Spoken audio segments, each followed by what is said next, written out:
અને સ્વાગત છે તમારું પૂનમ્સ ફ્લેવર કિચનમાં। બાળકો છે રોટલી નથી ખાતા હોતા તો આજે હું બનાવતા શીખવાડીશ ઘઉંના ઢોસા। ઘઉંના લોટમાંથી બનશે, કોઈ પણ પીસવાનું નથી, પલાળવાનું નથી, કંઈ નથી કરવાનું, આથવાનું નથી, ખૂબ જ ઈઝી અને ખૂબ જ સરળ।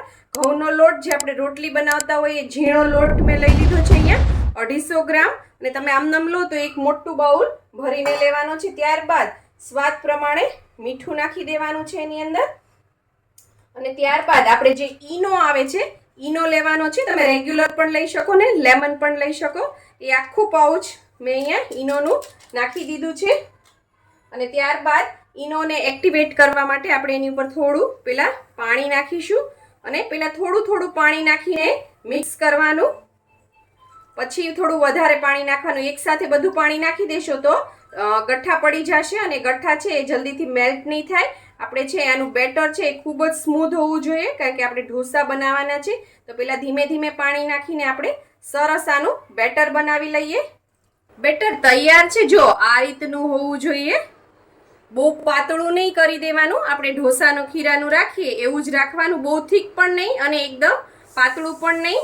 ત્યારબાદ આપણે લોઢીમાં લગાડવા માટે પહેલાં તેલ અને પાણીનું મિક્સચર તૈયાર કરી લઈએ। અહીંયા મેં 2 ચમચી જેટલું તેલ લીધું છે, કુકિંગ ઓઇલ કોઈ પણ તમે લઈ શકો છો જે તમે ખાતા હો, અને એની અંદર આપણે 2 ચમચી આપણે તેલ લીધું છે, તો એની સામે આપણે 3 થી 4 ચમચી પાણી નાખશું। ડબલ 2 ચમચી તેલ તો 4 ચમચી પાણી, અને આને એકદમ સરસ મિક્સ કરી દેવાનું છે। એકદમ તેલ પાણી છે એકદમ મિક્સ થઈ જવા જોઈએ, તો જ તે ઢોસા છે એ સરસ બનશે।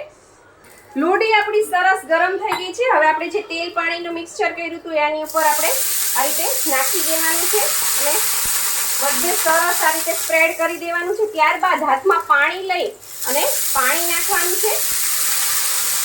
ઇન શોર્ટ આપણે લોઢીને છે ઠંડી કરવાની છે। જો ગરમ લોઢી હશે તો ખીરું છે એ ચોંટશે, અને ખીરું છે એકદમ પાતળું હોવું જોઈએ। જો ઘાટું ખીરું હશે તો એ ચોંટશે। ઢોસા કરીએ એના કરતાં પાતળું હોવું જોઈએ। હવે આપણે એક ડોયામાં ખીરું લેવાનું છે, આ રીતે નાખી અને તરત જ આપણે એને આ રીતે પાથરવા માંડવાનું છે। તમે જોઈ શકો છો, વચ્ચે આ રીતે જરાક ઠીક લાગે તો લાસ્ટમાં સેજ લઈ લેવાનું તમારે, અને હવે આપણે તેલ નાખી દઈશું ફરતી કિનારીઓ ઉપર। તમે જોઈ શકો છો કેવી સરસ જાળી પડે છે। તમે આની સાથે આપણે જે ઢોસાનું શાક બનાવીએ છીએ ડુંગળી બટેટાનું એ પણ બનાવી શકો છો। ચટણી સાથે આ રીતે પ્લેન પણ ખાઈ શકો છો। ઉપર શેઝવાન ચટણી છે, લસણની ચટણી છે, અથવા ચીઝ છે નાખીને કોઈ પણ રીતે આપી શકો છો, અથવા બાળકોને કોઈ પણ શાક સાથે આપી શકો છો। ટિફિન લંચ બોક્સમાં ખૂબ જ ટેસ્ટી લાગશે અને ખૂબ જ ઈઝી છે। 2 વસ્તુનું ધ્યાન રાખવાનું છે કે જે આ બેટર બનાવ્યું છે એ પાતળું હોવું જોઈએ, અને લોઢી જ્યારે તમે ઢોસો પાથરો ત્યારે એકદમ ઠંડી થઈ જવી જોઈએ, નહીતર છે જો જાડું રાખશો તો પુડલા જેવું લાગશે, ઢોસો નહીં લાગે અને ક્રિસ્પી નહીં થાય, સોફ્ટ રહેશે।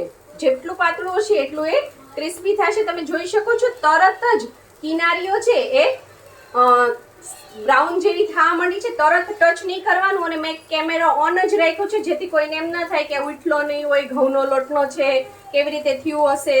એટલે જો તમારી સામે જ છે, જો એક જ વાર આપણે આને ટચ કરીએ ત્યાં ઇઝીલી આ નીકળી જશે કોઈ પણ એફર્ટ વગર। અને કેટલો પાતળો અને કેટલો ક્રિસ્પી, અને 2 બાજુ છે એ ચોળવવો જરૂરી છે, કારણ કે ઘઉંનો લોટ કાચો હોય છે એટલા માટે। અને જો તમે કેવું લાગે છે, અસલ ઢોસો જ લાગે છે ને। આવી રીતે તમે ઘઉંનો લોટનો ઢોસો ક્યાંય નહીં બનાવ્યો હોય, હેલ્ધી પણ છે, મમ્મી બી ખુશ, બાળકો ખુશ, આપણને બી ભાવશે, નાના મોટા સૌને ભાવશે। એક નવીન વસ્તુ છે। હવે આપણે જે ઉપરની બાજુ છે ત્યાં પણ આપણે તેલ લગાડી દઈએ આ રીતે, અને સરસ 2 બાજુ ક્રિસ્પી કરી લેવાનો છે। વારે વારે ટચ નહીં કરવાનો, સરસ ચડી જાય પછી જ આપણે એને ફ્લિપ કરવાનો।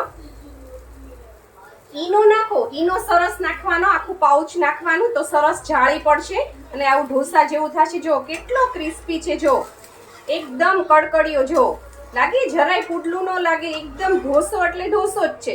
હવે આપણે એને એક પ્લેટમાં કાઢી લઈએ અને તમને દેખાડી દઉં, જુઓ તમે એકદમ સરસ છે ને ઢોસો। જો તમને મારી આ રેસીપી પસંદ આવી હોય તો લાઈક શેર કોમેન્ટ કરો, પ્લીઝ મારી ચેનલને સબસ્ક્રાઇબ કરો અને હા, બેલ આઇકન દબાવવાનું ના ભૂલશો, જેથી આવી જ સરસ મજાની વાનગીઓ તમારા સુધી પહોંચતી રહે. Thank you. આવજો. પ્લીઝ લાઈક કરો, કોમેન્ટ કરો, તમને કેવું લાગ્યું, ગમી મારી રેસિપી, ના ગમી, જે પણ હોય તે મને લખીને જણાવો.